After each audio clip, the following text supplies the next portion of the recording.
पागल नहीं होता है। नहीं नहीं तनी मनी दुबारा गइल बा। लइका पूछले सकी एकर मन के बात गोलू राजा बताई है। सही न भूखी बा न प्यास बा, न भूख बा न प्यास बा, न भूखी बा न प्यास बा, न भूख बा न प्यास बा, बस रोवेले झर झर झर झर। काहे खाती? काहे खाती? अरे देख ले ले गोरे गोरे गाल बड़े हो, ए चाचा देख ले ले गोरे गोरे गाल बड़े हो। अमल खाती बबुआ बेहाल बड़े हो। देख ले ले गोरे गोरे गाल बड़े हो, बाल खाती बबुआ के हाल बड़े हो।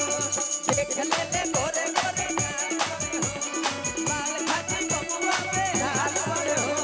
देख ले ले गोरे गोरे गाल बड़े हो, बाल खाती बबुआ के हाल बड़े हो। हैरान हूँ मैं आपकी जुल्फों को देखकर, हैरान हूँ मैं आपकी जुल्फों को देखकर। इनको घटा कहूँ तो घटा तो क्या, हैरान हूँ मैं आपकी जुल्फों को देखकर। हैरान हूँ मैं अरे देख ले ले गोरे गोरे गाल बड़े हो, बाल खाती बबुआ के हाल बड़े हो।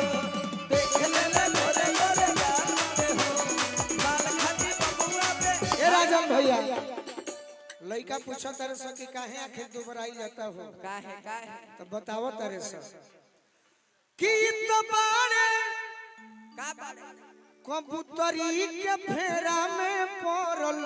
परल परल। अच्छा मेकअपवे पर तो ठीक ना लागेलू, आ, आ, आ, बिना मेकअपवे के ठीक लागे। सही बात। इतबारे कबूतरी के फेरा में पड़ल। परल परल। दिल ये कर लड़की के हंसी पजरल। सीख बजरो। आहा आहा कहत रे चापुर गुरु काहे खातिर पगलाइल बड़े जाना तरू? काहे खा पूछबू काहे खातिर? काहे खातिर? अरे सुंघिल ले जूड़ा के बाल बड़े हो, महपता महपता। सुंघिल ले जूड़ा के बाल बड़े हो। लाल खाती बबुआ बेहाल बड़े हो। सुंघले ले चूड़ा के बाल बड़े हो, बाल खाती बबुआ पे हाथ बड़े हो। सुंघिल ले गोरे गोरे गाल बड़े हो, बाल खाती बबुआ बेहाल बड़े हो। देख ले ले गोरे गोरे गाल बड़े हो, बाल खाती बबुआ पे हाथ गिले फुला। दिल गवला ये का जरूरी बा, दिल गवाला ये का जरूरी बा। दिल गवाला के का जरूरी बा। जीवन जदी किसे कदूरी बा। दिल गवाला के का जरूरी बा। ला गोरे गोरे गाल बड़े हो, बाल खाती बबुआ पे हाथ। अरे देख ले ले गोरे गोरे गाल बड़े हो। बाल खाती बबुआ पे हाथ। और का एगो हमारे महफिल में भाई आई बड़े राजन भैया ये हो। जी अपन मोबाइल हमरा के चेक करौले है। हाँ हाँ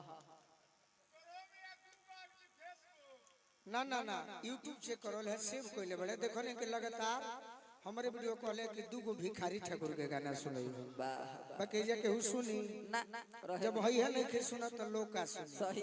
बाकी लोग सुनी। हाँ जी ना ना ना ना ना एकर म्यूजिक कुछ बन जाई का। बारे भिखारी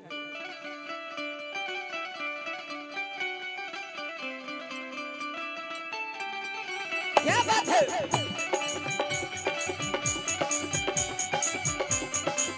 हे भैया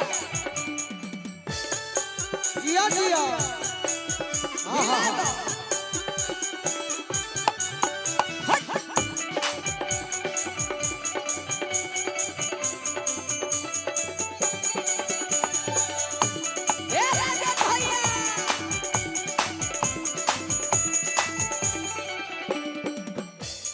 जिया जी, ए जिया जी। चांदनी, आप बहुत अच्छे कलाकार हो, सभी अच्छे कलाकार हैं। हाँ जी। एक लड़का एक लड़की के प्रेम